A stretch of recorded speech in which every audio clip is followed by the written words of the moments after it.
Preview of Kamala and Tim's interview with Dana Bash.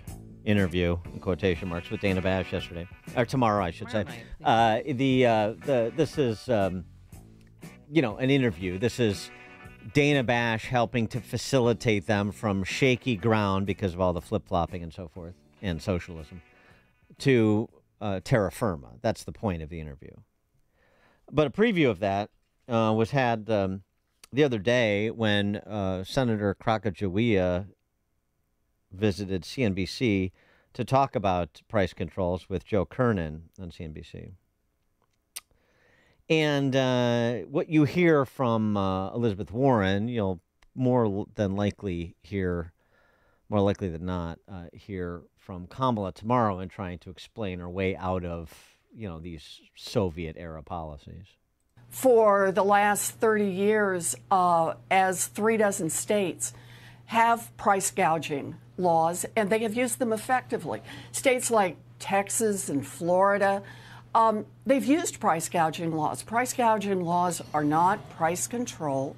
Price gouging laws are to say, sometimes markets go off the rails. Mm-hmm. And when they do, we need some ways to get them back on the rails. We need some curbs on that behavior. Nobody manages government better than markets better than central planners. The all-knowing central planner, sure, of course. And with respect to prices, why are prices so high? Why has inflation been so persistent during the Biden-Harris administration? Well, Senator Pocahontas has an answer for that, of course, and you won't be surprised, and if you've heard Gene Sperling, one of Harris's economic advisors that dates back to the Clinton era, it has nothing to do with Biden-Harris policies. Absolutely nothing. They have no responsibility for what occurred. Here's what occurred. Warren sets the record straight. We'll see if Harris can remember this answer to recite tomorrow. So, for example, we watched in the pandemic how prices went up for a whole lot of reasons. They went up partly because we had supply chain kinks. We had problems because of the war in Ukraine that cut supplies of certain commodities. And one of the things that happened as a result of that is there were corporations that said, whoa, now that we have inflation, now that prices are up overall, this is a great opportunity for us to raise prices, not just in passing along costs, but to go way, way, way above that. And how do we know that it was way, way above just passing along costs? Look at what happened to their profit margins. If they'd just been passing along costs, profit margins would have stayed about the same. But for some industries, some companies, profit margins shot up. And do you know where they shot up most often? It was in companies or in industries where there was a lot of concentration, a lot of market power, places where the market is not functioning competitively. Kinks in the supply chain. You mean like when the government shut down the economy?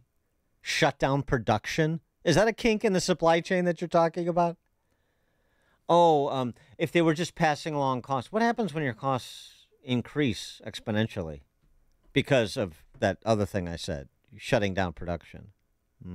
Well, Joe Kernan tried to intercede and provide some pushback, but of course, in her Soviet way, the big happy face, sort of smiling totalitarian way, Warren just continues to methodically talk over him and, oh, Joe kind of thing. So it's her version of the cackle to cover her ignorance.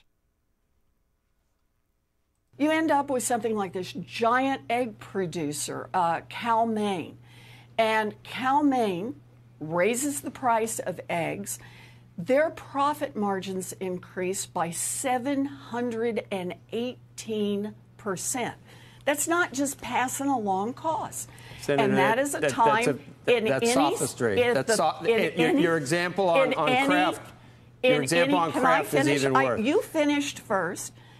in any of the states around the country that already have price gouging laws in place. Can I tell you why those are fallacious and misleading at best? And the Kraft, Kraft analogy is even. Why can't I tell you? Please let me tell you. Kraft, you say, was 440% profit increase.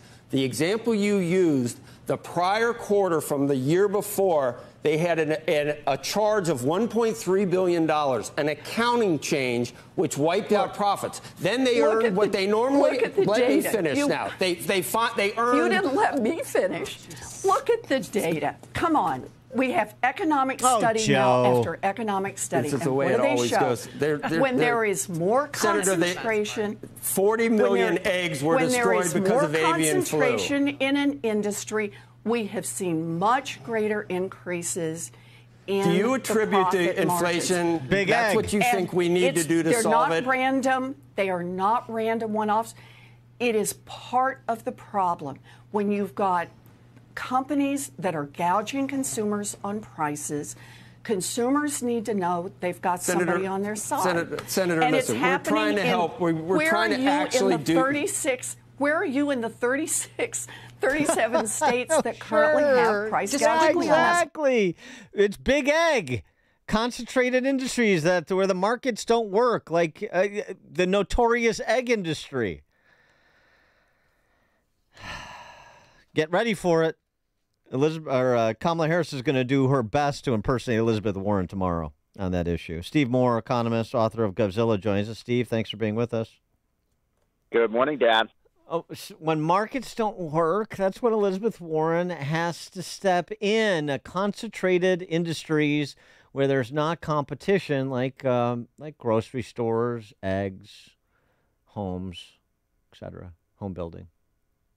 Yeah, I mean, if we had more Soviet-style pricing, I think we wouldn't have this inflation problem. Exactly. Come on. I mean, so this is really dangerous stuff that they're talking about. And also, I would add to that Elizabeth Warren will be, if Kamala Harris were elected, she would be one of her key economic advisors. I mean, Kamala Harris doesn't know anything about economics. I mean, neither does Elizabeth Warren. She's going to get her advice from Elizabeth Warren. She says that. She says Elizabeth Warren is one of my, economic confidants. So a couple of observations. One is that, I don't remember we had this inflation problem when Trump was president. I don't know why the companies weren't greedy back then. The average inflation rate, folks, was 1.9% when Trump was president per year, 1.9%. Under Biden, the average inflation rate has been 6.5%. The inflation rate when Trump left office, and this is another thing, they keep talking about the pandemic is what caused inflation. The pandemic started in, February or March of 2020. In 2020, we didn't have any inflation, and the whole economy, basically shut down. And even in the last months that Trump was in office, the last 4 months he was in office, the inflation rate is 1.4, 1.5, 1.6, 1.4%. Then all of a sudden, Biden comes in with Kamala Harris, and 18 months later, we have 9.1% inflation, and that's because of greedy corporations. And supply chain kinks in the supply chain. Yeah, right. Why weren't there any of these supply? Amy, you're exactly right. You've been quiet. You're the one who actually goes to the shopping, right? You're the one who goes to the grocery store. You see what these things cost. And people are pissed off, because they don't even believe that inflation is only up 20%. I mean, we've talked about this so many times, but if you really look at the things, you have to buy, like eggs and pay your rent or pay your insurance for your home and all these things, they're up 25, 30, 40, 50%. I mean, my insurance costs are up 100% in the last 3 years on our home. So people are completely financially stressed out, and it all circles back. Do you notice they never mention the fact that they spent $5 trillion and they printed $5 trillion? Right. Well, we knew when they were printing it, we were going to feel the ramifications of it eventually. But the thing is, everyone wants to know when is it going to go away, and if Harris is in office, is anything going to change? Yeah, because come on, Amy, you don't understand. Once Kamala is in office, there will be no inflation because the government is going to tell the grocery stores what they can charge, and we're going to go after big egg and big oil and big tomato. I mean, these people are who've never run a business, never made a profit. I mean, do you think Elizabeth Warren, Dan Ramey has ever made a profit? No. No, she's obviously. not a business. We've got a school teacher, a coach, and a former prosecutor that want to run the country. Well, Elizabeth Warren was an academic at best. At best, she was I like academic. to use this analogy. If you were to, get on a flight out of O'Hare Airport, and you walk past the cockpit, and you saw like a 9-year-old behind the wheel of the plane, and she said, I don't know how to fly this thing. Would you get on the plane? I mean, so what we're doing is we're putting ignoramuses who they don't know anything about the economy. They've never run a business. In fact, you look at people like Elizabeth Warren, Tim Walz, Joe Biden, and Kamala Harris. Not only have they never started a business, they've never even worked for a business. They have no idea how business works.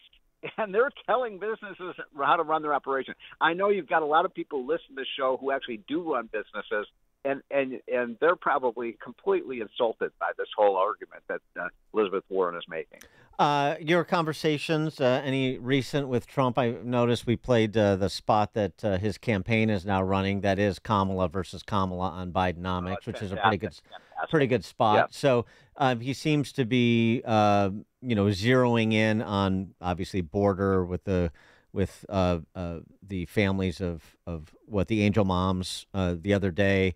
Yep. So border, national security, the Gold Star parents, and matters economic. Is that your handle? Is that your understanding of sort of the tenor of the campaign where they want to keep him focused? Yeah, this is a very simple election, and both parties have their strategy, right?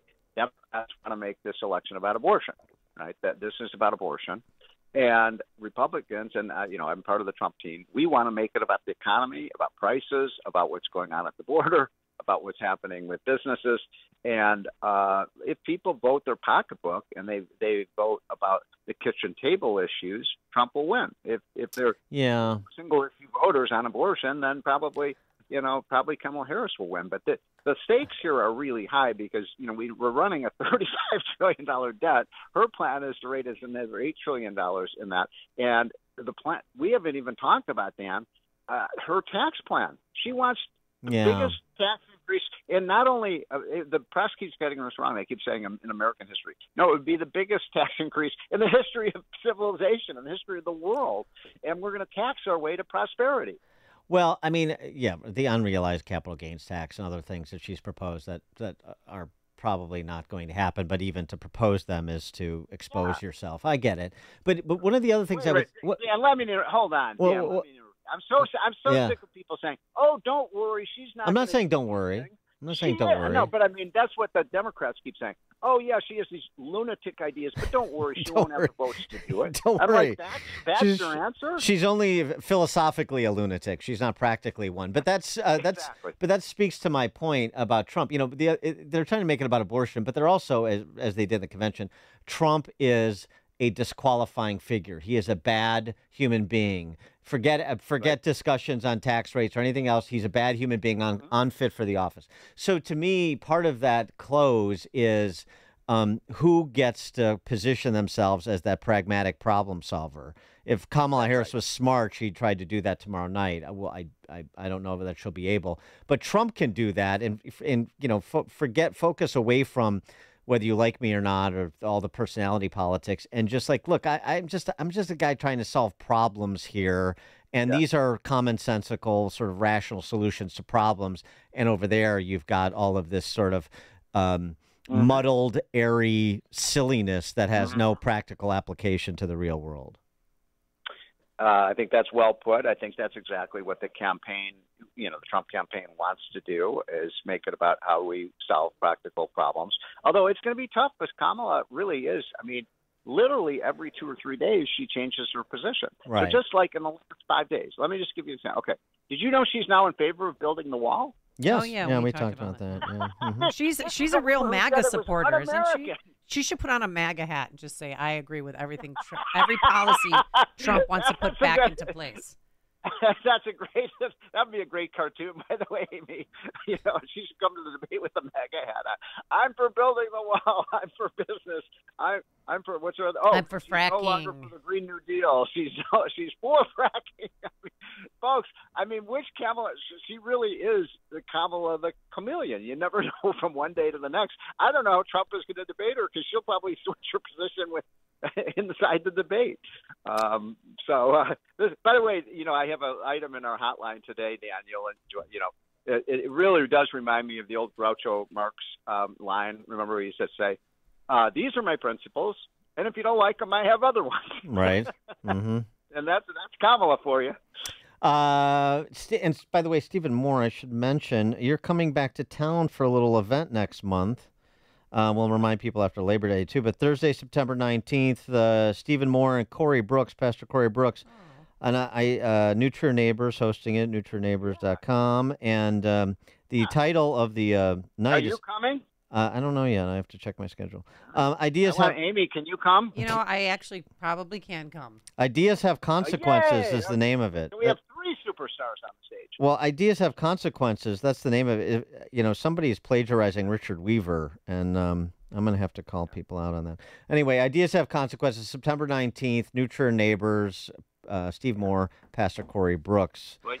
Yeah. Yeah. I went to New Trier, I'm a New Trier guy. Yeah, I wouldn't brag about that. Steve Moore, Economist, Govzilla author. Thanks, Steve. Okay, guys, have a great week. Take care. You too, and he joined us on our turnkey.pro answer line. Connect with Dan and Amy on the AM 560 The Answer mobile app. Just text the word app to 64636 to download the app today. Hey, buddy. Good to see you back on the golf course. You must be feeling better, huh? Yeah.